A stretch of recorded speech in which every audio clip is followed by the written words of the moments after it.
बोरीवली के Harilal Bhagwati hospital के निजीकरण करने पर UBT Shiv Sena का विरोध प्रदर्शन। इस विरोध प्रदर्शन कार्यक्रम में शिवसेना उपनेता विनोद घोसालकर, आमदार विलास पोतनेस यूबीटी शामिल थे। यूबीटी शिवसेना की मांग है कि नए बने हुए हरिलाल भगवती हॉस्पिटल का निजीकरण नहीं होना चाहिए। नमस्कार, मैं हूं अंजना और आप देख रहे हैं आजाद भारत समाचार। आइए शुरुआत करते हैं आज की खास खबर से। मुंबई के बोरीवली पश्चिम में नया बन रहे हीरालाल भगवती हॉस्पिटल के निजीकरण करने पर यूबीटी शिवसेना के लोगों का विरोध प्रदर्शन। इस विरोध प्रदर्शन कार्यक्रम में शिवसेना उपनेता विनोद घोसालकर, आमदार विलास पोतनेस, यूबीटी शिवसेना के पदाधिकारी और कार्यकर्ताओं के साथ भगवती हॉस्पिटल के कर्मचारी भारी संख्या में उपस्थित थे। हरिलाल भगवती हॉस्पिटल में पहले से ही स्टाफ की कमी है, नए स्टाफ की भर्ती नहीं हो रही है। 1000 बेड का बन रहे नए हरिलाल भगवती हॉस्पिटल का निजीकरण किया जा रहा है, जिसका टेंडर निकाला जा रहा है, जिसको लेकर हरिलाल भगवती हॉस्पिटल के स्टाफ, यूबीटी शिवसेना और म्यूनिसिपल कर्मचारी कामगार सेना द्वारा जाहिर निषेध किया गया। यूबीटी शिवसेना की मांग है कि नए बने हुए हरिलाल भगवती हॉस्पिटल का निजीकरण नहीं होना चाहिए। अगर हमारी मांग नहीं मानी गई तो शिवसेना स्टाइल में जवाब दिया जाएगा। आज म्युनिसिपल कर्मचारी सेना आणि बोरिवली दहिसर मागाटने की विधानसभा के सभी शिवसेना पदाधिकारी यहाँ उपस्थित है। हमारे बोरिवली में गंभीर प्रश्न महानगर पालिका प्रशासन ने खड़ा किया है। ये जिस जगह पर अपन खड़े हैं वो 57 साल पहले का रुग्णालय भगवती रुग्णालय, जो गोरेगांव से लेकर पालघर तक एक ही रुग्णालय 2070 के तक था और इसका परफॉर्मेंस भगवती रुग्णालय का, वो गरीब लोग आते थे, छोटा मोटा ऑपरेशन करते थे, एडमिट होते थे, बिना खर्चा बिना पैसा देके अच्छे होके जाते थे। आज कभी एक ही खासदार था गोरेगांव से पालघर, आज 3 खासदार हो गए, आज 4 आमदार हो गए। इधर बोरिवली के बोलते आगे तो छोड़ो। इतना पॉपुलेशन बनने के बाद 2006 में जब ये उसका जब स्लैब गिरने लगा तभी हमारे सारे लोक प्रतिनिधि, मैं खुद तभी मेयर शिवसेना के थे, हम माननीय उद्धव जी साहब के साथ गए और बोले भगवती की रिपेयरिंग की का टेंडर दिखता है वो हमें मंजूर नहीं है। भगवती का रीडेवलपमेंट और केम के धरती के ऊपर एक सबब में बोरिवली में एक अच्छा हॉस्पिटल होने की जरूरत थी। माननीय उद्धव जी ने वो महापालिका आयुक्त और मेयर को बुला के उसने बोला कि उनका बात है वो बराबर है कि सबब के लिए एक सुपर स्पेशलिटी हॉस्पिटल की गरज है। और हम लोगों ने काम शुरू किया, हमारे नगर सेवक, हमारे प्रभाग समिति अध्यक्ष, हमारे मेयर, हमारे सभागृह नेते, फटाफट हम लोग काम पे लगे और ये शशि प्रभु आर्किटेक्ट ने इसका 1000 खाट का ये रुग्णालय का डिजाइन बना दिया। महानगर पालिका सभागृह में टेंडर मंजूर हो गया, काम शुरू हो गया। 320 करोड़ रुपया महापालिका ने खर्चा किया और अभी टेंडर निकाला प्राइवेट एजेंट।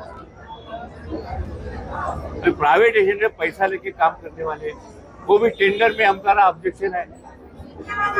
300 हमारे लिए, जनता के लिए 147 खाट और 1000 खाट का 370 खाट किया और बाकी का प्राइवेट जो कोई लेने वाला है हॉस्पिटल उसके लिए पैसा देके खाट के लिए उसको प्रोवाइड किया। अभी टैक्स हम भरते हैं, मुंबई महानगर पालिका पश्चिम उत्तर में सबसे ज्यादा टैक्स देते हैं। हमारे 147 स्पॉट और प्राइवेट के लिए बाकी का 400 स्पॉट, ये कौन सा तरीका है? इसके ऊपर पहला मेरा ऑब्जेक्शन है। आपकी मांगे क्या? मेरी मांगे ये महानगर पालिका ने चलाना चाहिए और सुपर स्पेशलिटी हॉस्पिटल केएम के धरती के ये भगवती होना चाहिए और हमारे लोगों को सुविधा देना चाहिए। हमारी जो जनता है और ये हॉस्पिटल ये हमारी शान है, हमारा समझा ना। और सब हमारे हॉस्पिटल गुजरात से लेके वापी से लेके महाराष्ट्र से लेके सब, उत्तर प्रदेश से लेके सब इस दवाखाने में आते हैं। हम लोग जात पात मानते नहीं, लेकिन ये हम लोग महाराष्ट्र वाली सेवा देने वाले लोग हैं और ये सेवा चालू रहना चाहिए, ये हमारी मांग है। वो करना ही पड़ेगा, उनकी हिम्मत नहीं है कि हमारी जो सही मांग है, जनता की मांग है, वो क्या हमारा सरकार भाई बाप सरकार है ना, वो नहीं हमारा मानेगा, नहीं क्या मानेगा, नहीं मानेगा तो हम देखेंगे क्या करना है। हे जरा थांबा. सर काय म्हणाल, आज आपण भगवती आंदोलन नेमका विषय काय आहे? मुंबई महानगरपालिकेच्या इतिहासातील भगवती रुग्णालय खाजगीकरणाचा हा जो निर्णय आहे तो अतिशय मुंबईकरांच्या दृष्टिकोनातून, मराठी माणसांच्या दृष्टिकोनातून अतिशय खेदजनक आहे आणि त्याचा निषेध करण्यासाठी आम्ही आज इथे उपस्थित आहोत. ह्या रुग्णालयाला 2025 साली जवळजवळ 57 वर्ष झालेली आहे.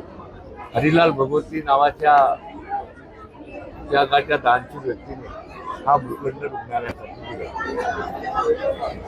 100 किलोमीटर गोरेगाव ते पालघर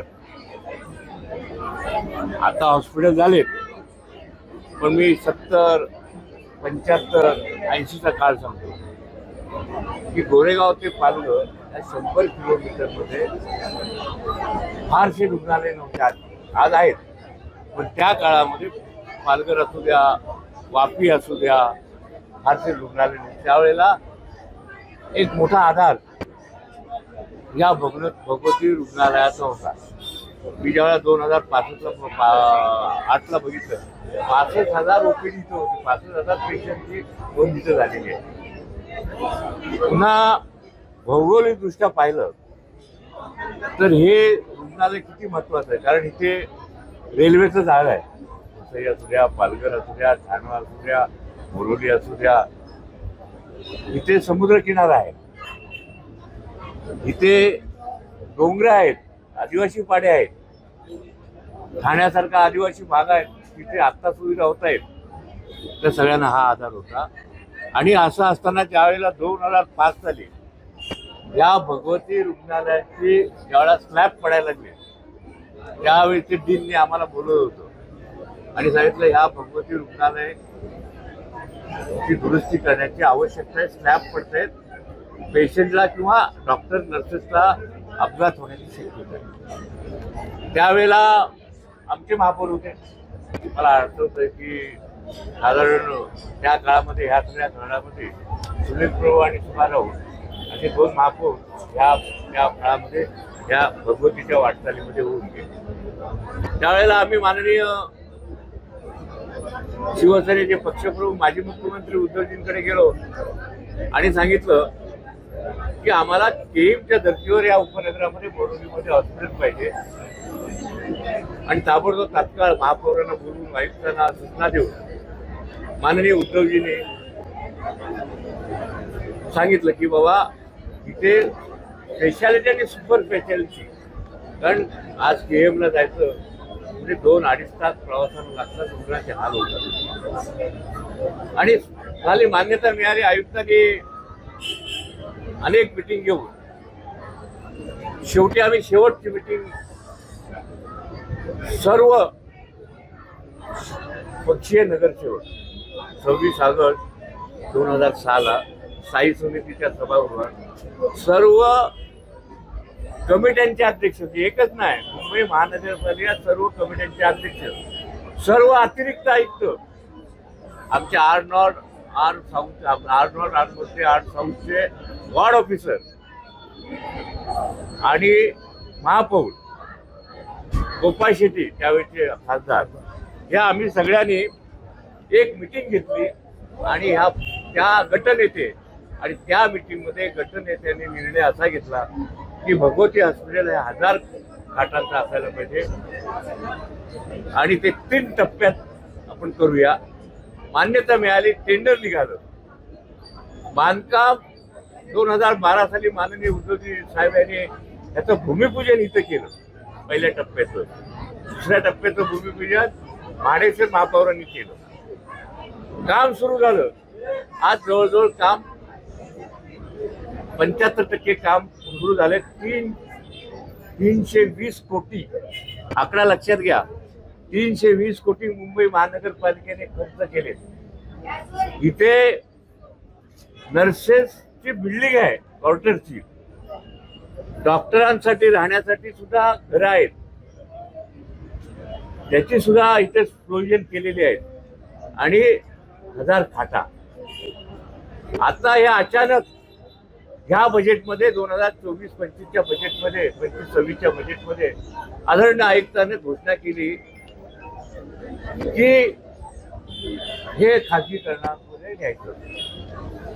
माझा आयुक्तांना पहिला सवाल आहे की तत्कालीन जे कोणी अधिकारी होते, कमिशनर होते, चेअरमन होते, खासदार होते, आमदार होते, ज्यांचा जो प्रस्ताव सभागृहात मंजूर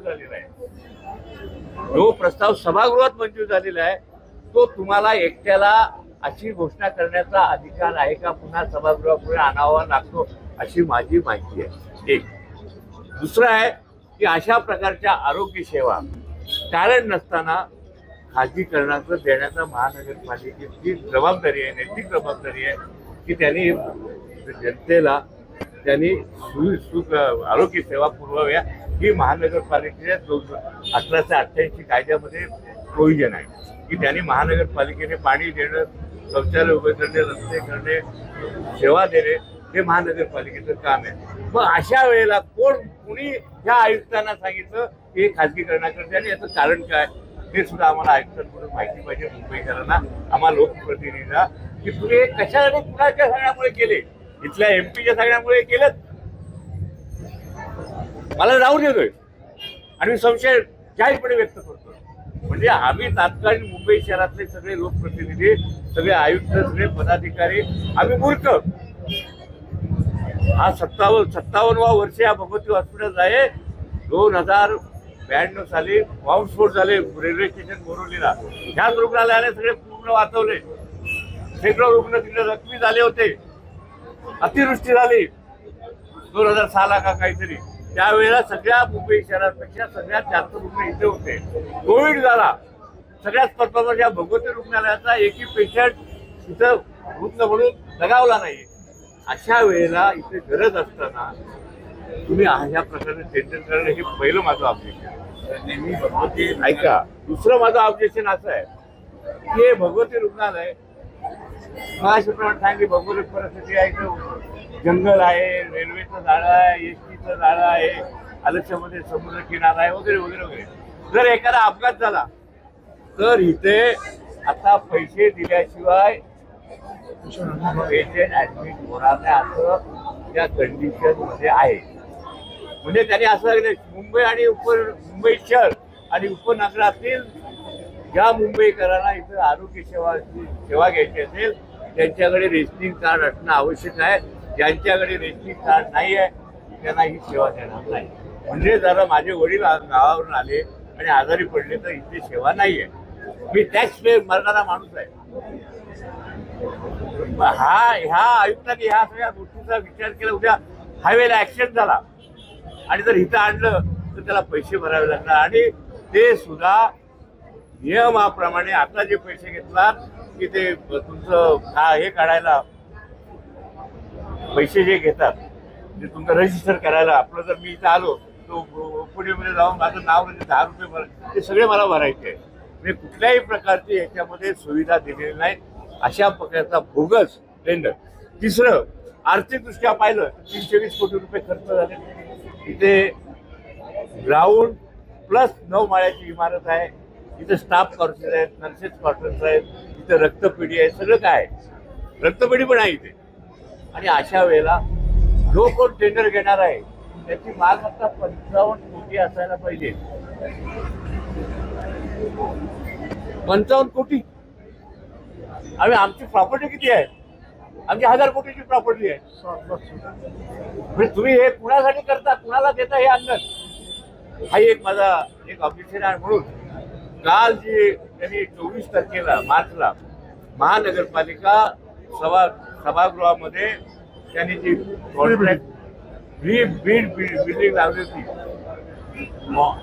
ज्यांना कोणा टेंडर भरायचं त्यांना बोलवलं होतं. ही मिटिंग आम्ही उधळून लावली आणि ते सगळे जे आले होते भरणारे ते माझ्या माहितीप्रमाणे ज्यांनी कांदिवली मालाड बोरिवलीमध्ये महानगरपालिकेचे छोटे छोटे जे वास्तू घेतलेले आहेत चालवायला ते झाले होते. मी सांगितलं पहिलं ह्या सगळ्यांचे पहिल्यांदा ऑडिट करा. ह्यांनी महानगरपालिकेची जागा गेले हे करोड रुपये पेशंटकडून वसूल करतायत. ते नियमाप्रमाणे वागत नाही. ते माझ्या भगवतीचा बीड. खबरों में अब तक के लिए बस इतना ही. फिर होगी आपसे मुलाकात ऐसी एक खास खबर के साथ. तब तक के लिए नमस्कार और देखते रहिए आजाद भारत समाचार.